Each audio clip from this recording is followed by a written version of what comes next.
Welcome to today's video, in which we're going to look at recurring decimals, specifically how to change recurring decimals into fractions.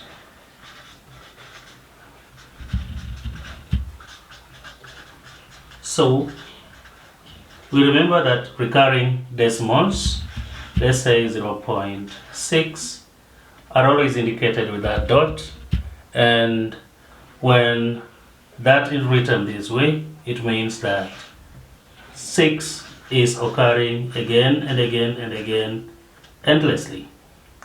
Now in this video, we want to change this 0.6 into a fraction.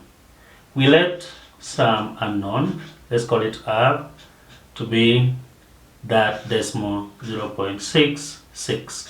We let it recur at least 3 times, and we multiply by 10 both sides. So we do have r becoming 10r, while on the other side becomes 0.66, and we say let it recur. Now we do have two terms here. R is 0.66, and the one where we multiplied by 10, which is 10r, is equal to 6.66.